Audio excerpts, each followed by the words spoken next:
Last week, my lovely friend April was so kind as to send me 4 orange art supplies for my birthday, knowing my current obsession with this color. So I spent most of the morning going through all my art supplies and picking out all of my orange art supplies.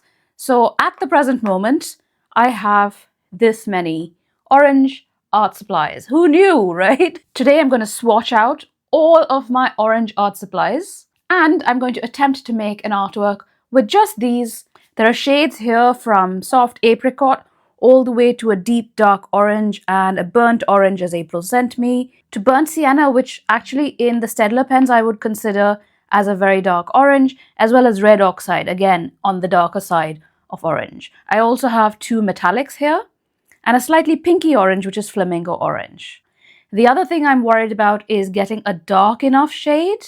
So maybe I'll have to add an indigo or maybe a very dark brown to add that. But we'll see that at the end of this video. So a good set of supplies for the kind of mixed media artwork that I do. I have labeled out all of the art supplies so that you'll be able to see the name as I'm swatching it. And I'm going to start with all the pencils, and then the markers, and then the paint. I will show you a close-up of this once I've finished so that you can have a look at everything. Now, the fluorescent might not show up as fluorescent, but it is indeed very, very fluorescent. First of all, Faber-Castell Albrecht Dürer watercolor pencil. It's a really lovely pencil and it works beautifully. Of course, it needs a little water to activate and the pencil fades away completely. It's really lovely. I do also have Caran watercolor pencils. I'm not including them here because I never use them with other art supplies. I only ever use them on their own. There's a full video about them, which I will link for you down in the description box below. Next, Faber-Castell Polychromos in dark cadmium orange. Very similar color. Faber-Castell Polychromos in Sanguine. It's like a burnt orange almost. Derwent Inktense in Wild Flame. This is also water soluble, so I will be showing you that in just a minute. Here we go. Derwent Inktense really becomes quite, as it says, Inktense, intense when you add water. It depends on the paper whether you can get rid of the pencil lines or not. This is hot press watercolor paper that I'm using to swatch. Derwent Inktense in Mango and also water soluble. This is a beautiful, almost yellowy color. Burnt orange, which my lovely friend April sent me. So this is new to me. Very similar to the Sanguine, but slightly more brownish, I think. Definitely more burnt in tone than the Sanguine, and it's water soluble, which that one is not. Derwent Chromaflow in Flame. This is not a water soluble pencil. Caran Luminance in Cornelian, number 850. These are much softer pencils than the ones I've just done. Caran Luminance in Orange 030. Posca pencil number 3. The numbers for these are on the end of the pencil. Posca pencil number 4, slightly darker orange. I think this would classify almost as red, but it definitely leans towards the yellow rather than the pink, which is why I've included it in here. Prismacolor Pumpkin Orange. Prismacolor Goldenrod. Both of these I also got in Berlin from Peter's Art. There's a tour of that shop in my channel videos, which I will link for you down in the description box below. Caran Neocolor 1. These are not the water-soluble ones. I have a whole video about these as well. This is orange. I really like that you can get a crayon-like texture and then you can get really solid shades by pressing it really hard as well. Another Caran Neocolor 1 in Flame Red, although the French color says Rouge Orange. I hope that's correct. So to me, it reads very much orange. Vermilion, again, could be classified as a red. This is Neocolor 1. But to me, I use this as an orange. The next 2 colors I've put a little star against because technically they are reds. This is light cadmium red. So although there is slight pinkishness to it, it's very close. So I'm going to classify them as oranges, but I've put a star just in case you're contentious and want to argue with me about this, as well as this color, which is scarlet, which is definitely on the red side of the spectrum, but could classify as a very dark orange. The Caran Neo Arts, this is saffron, very similar to the newer ones. The Caran Neo Arts in orange, and the third Neo Art in Cornelian. The nice thing about this is they don't really smudge that easily, so you can leave them in your sketchbook and not really have to fix them.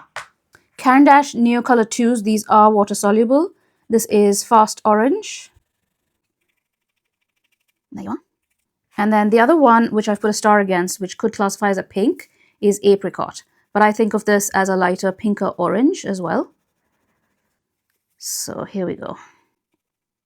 Then we have the Staedtler Pigment Brush Pen. This was very kindly sent to me by the brand themselves, I think a couple of months ago now. I will do a proper video. They didn't really have any requirements of me. They just sent it so I could try it. But I really have ended up liking them. So this is Burnt Sienna. Again, I've put a star against this because you would maybe classify this as a brown, but it's more orange in their pens. And then obviously the more you layer it, the darker you'll go. Then there's an orange, which is very clearly pure orange. And double layer it there. Raw Sienna, which again, slightly more yellowy tone, but perhaps I should put a star against this as well because technically it's not an orange, but I would use it as an orange. See, especially when you do it a double layer, it really comes out orange.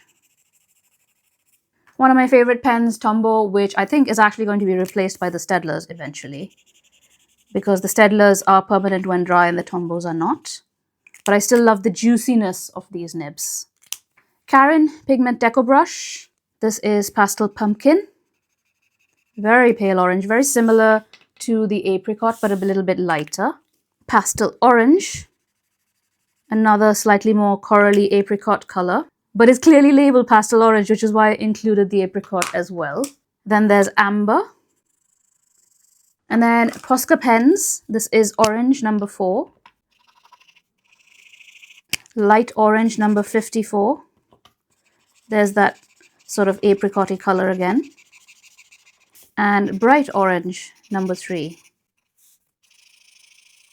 The Molotow is filled with Amsterdam acrylic ink, so I'm actually going to use it directly from the bottle. This is Azo Orange. It's quite a translucent orange, this. And Liquitex acrylic ink in Red Oxide. Again, this is a more browny shade, but I would use it as a really dark orange.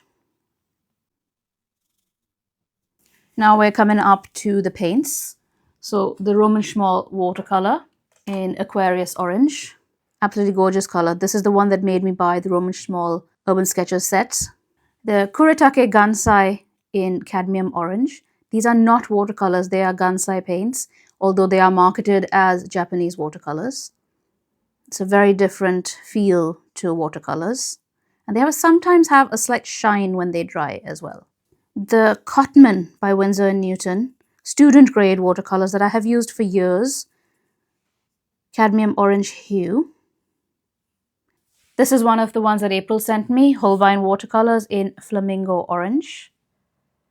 A little of this goes a long way, but it's a lovely pinky orange. Look at that. So when you look at that and the Red Oxide, they feel like shades of the same color. Then we have Holbein watercolor in Chromashine Orange. I'm actually going to put this in here so that I can mix it up and then use it. I'm going to add some water, mix it up. So you can see it's kind of like a metallic watercolor. So it'll be quite sheer and is usually best applied on top of other colors because when you're applying it by itself, it's a little bit lackluster. But when it dries, it does have an orange sheen. I also have the Chromashine Orange in acrylic, which I bought in Berlin. You can see it's very similar, but because it's acrylic, it has more depth to it. Very sheer again. One of my most recent gouache purchases, after I did my Gouache 101 video, is Cadmium Free Orange. This is Winsor & Newton gouache. Beautiful color, quite opaque. And the final paints are Holbein acrylic gouache. My sister got me one of these sets for Christmas, and I bought this other one by myself. The orange, it has a really nice texture, this paint, and it gives a finish kind of like gouache, but it's permanent when dry, so it doesn't reactivate like regular gouache does. Orange yellow. Might have squeezed out a little bit too much. And the fluorescent orange that April sent me as part of my birthday present. So here's a closer look at all of the oranges. Hopefully they'll come through well on screen. They are quite bright in person. Some of the paints definitely, I feel like, are more fluorescent than the pencils. I guess that's just the nature of the colors and the pigments. I suddenly noticed my orange, neon orange Prismacolor pencil hanging around, and I've totally missed this out in my collection of orange. How could I forget? So here we are, Prismacolor Neon Orange. I am unlikely to use this in any final artwork because it's obviously not light fast, but it's a lovely color anyway. The sketchbooks I'm going to use are firstly the Royal Talens sketchbook with white paper. In this, I had prepped a page already with the Holbein Orange Yellow. I was planning to use it for something else. It does have some white in it, but we'll just assume that I had left the page visible there instead of applying white on top. It is unevenly applied so that there's some texture in the background. I don't want it to be completely flat. So we're going to use that, which is an A5 size. And then I'm going to use the Pith Lumia sketchbook, which here's a size comparison. It is like a B6 size maybe? Slightly larger, not quite as large as an A4, but pretty manageable. I have been using this for some mixed media work. So it has thicker paper, so it will stand up to a lot more paint and a lot more scrubbing than the Royal Talens will. So we're going to use this one for the other painting. Since this is going to take a lot longer than I want this video to be, I am going to speed up certain parts. This background is already prepared, so let's put that aside for a minute and concentrate on this blank sheet of paper. I'm going to add a nice textured background, which is generally the way in which I work. I add a background and then I work on top of that and add details and so on and so forth. Because this one has got acrylic gouache, let's maybe do watercolor for this one. I'm going to go with the Kuretake Gansai and the Flamingo Pink Orange, maybe.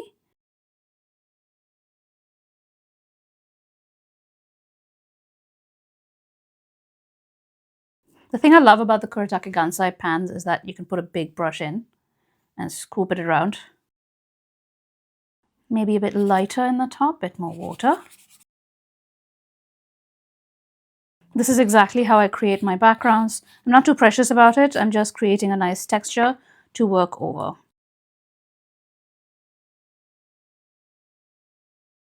Yeah, okay. So perhaps I should keep all the stuff I use here. So let's keep those there. This one I've used for the other one.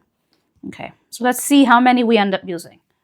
I'm not a huge fan of using all my art supplies in one go. I like to work with a limited palette. But that's not to say you shouldn't use all of the art supplies. That can also be good. It's just what you're comfortable with doing. So let's leave this one to dry and then I can brush off the slight pilling that happens on the pith paper. So we've got this one. And in this, I want to do one of the illustrations that I've been doing lately. Well, you can look at this. You can see my obsession with orange in this sketchbook. This is an impromptu sketchbook tour of drawings that I was doing using just pencil. There's orange here. Look how nicely that turns out. And this is what I do in the mornings. I sit at the bench with my dog in my pajamas. It's orange and green. Testing out a lot of the oranges, and this is when I realized I ran out of space and I should probably swatch all of my oranges. And then my sister's house, her vase of flowers and oranges was very tempting, and her cat was sitting there as well. So yeah, so here we are at this stage. But also what I have been doing in my obsession with orange is little paintings like this, using orange as a focus rather than the entirety of the painting. Here's another one with orange suns. Not quite sure where I'm going with this, but this is kind of the thing that I think I want to do on this page. So a woodlandish scene. So now I'm going to start generally with the background, but also what I want to do is establish where I want the front trees to go. So let's use kind of a darker color for that. Maybe let's go with the Stedler. So I'm just going to start.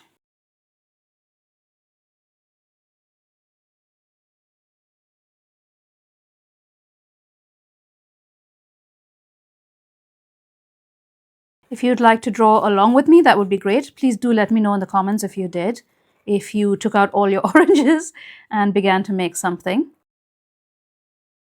I'm just going with my gut here, based on the thoughts that I've been having about artwork that I want to make. But that's the joy of making new work, is you're not really sure where it's going to go or how it's going to go. You might make a complete, absolute mess. This might turn into something that I'm really not happy with. But the beauty of that is that you can do it again. Just start over, turn the page, start over, and there you go. Nothing worthwhile is ever done in the first go.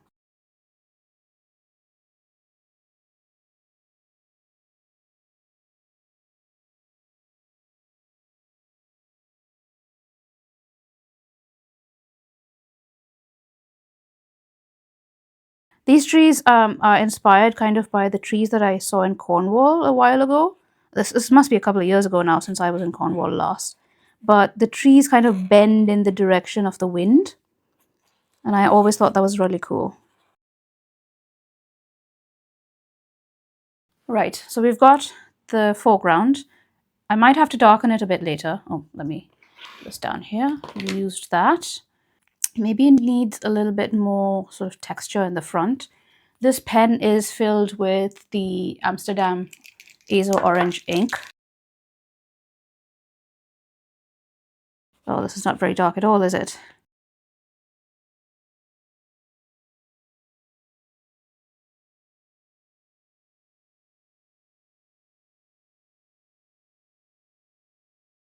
Let's try this Caran marker.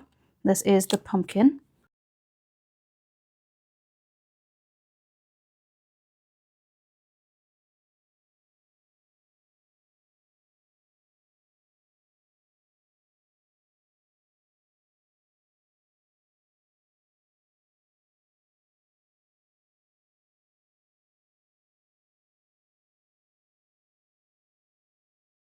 Let's do some flying ears. I love the flying ears.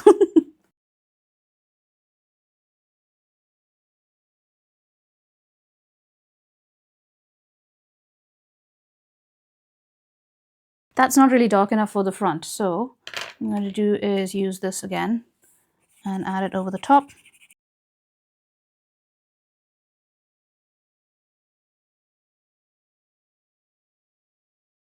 I'm just going to use this bit of card as my palette for the ink, because I couldn't be bothered to get the regular palette out.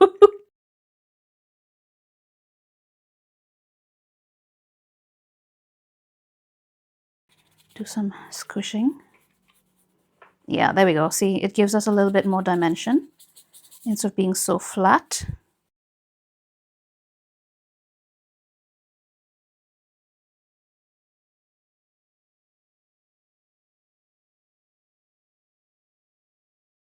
Frames it a little bit better. I want to leave some clear space around the dog so you can still see his face clearly.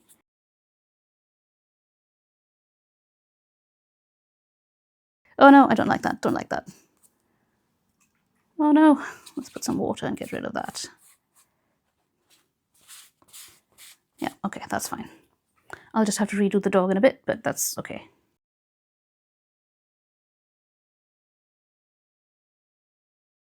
Dog is redone, okay. Haven't lost the dog, cool. Okay, I think we should leave that to dry for a little bit and come back to this other sketchbook. I feel like doing a different kind of tree here. Let's go with the Neocolor 2s.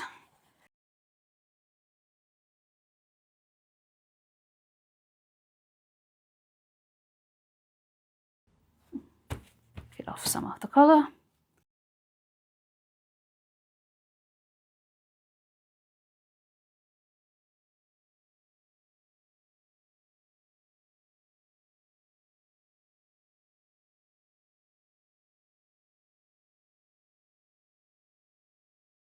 Let's keep them both light so that they stand out against a darker background.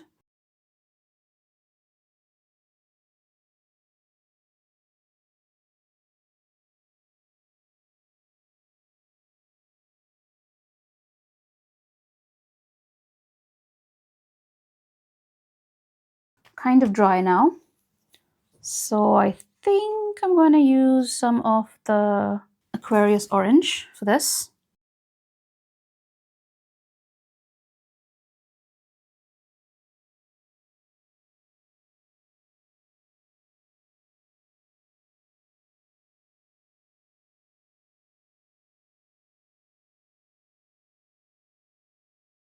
Need something a bit darker for the bark. Might have to reuse some of these, but I think let's do that with the Inktense Burnt Orange. Now, what I like to do with the Inktense is to dip it in the water, like so. So it gives it a little bit more of a scratchy texture. So that's what I'll be doing whenever my hand goes out of screen. I am dipping in the water.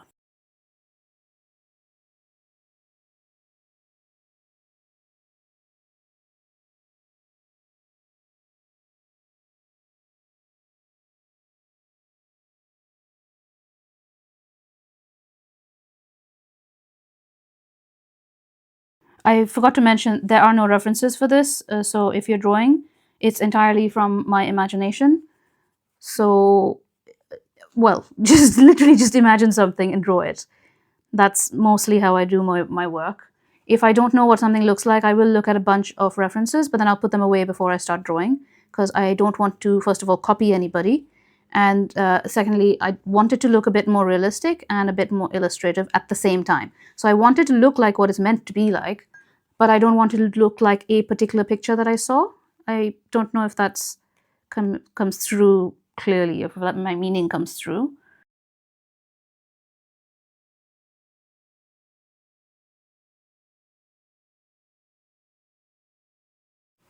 Let's use some of the Inktense. I think let's use the Wild Flame on the trees to give them a bit of texture.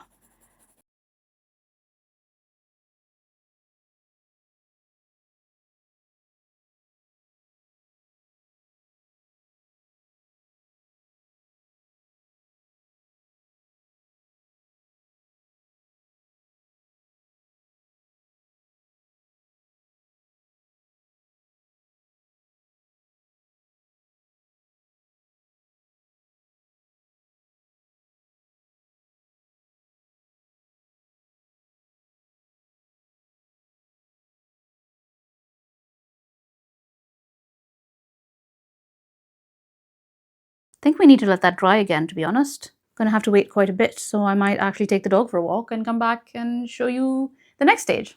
My dog Sam and I went for a lovely walk in the woods. We rejuvenated our souls, and I refreshed my memory of what trees look like, what shadows look like, what shapes they form, and things like that. And just like kind of filling my memory bank of trees and nature so that I can draw later from memory and from imagination. Now let's get back to this painting. I still need some darker areas and I'm adding some lighter areas as well. I made the sky lighter in order to make the foreground look a little bit darker than it actually is. I've also added some bubbles in the front to make it lift a little bit so that it doesn't seem quite as flat as it did before. Now, I definitely think it could benefit from some darker browns, but I'm not going to add any. I'm just going to leave this as plain orange because I'm quite pleased with it as it is, although it could do with some improvement in the future maybe. Coming back to this one, it's very pale, so definitely have to add some darker darks and more texture in order to make the tree look more tree-like. Added a little bit of leaves and things.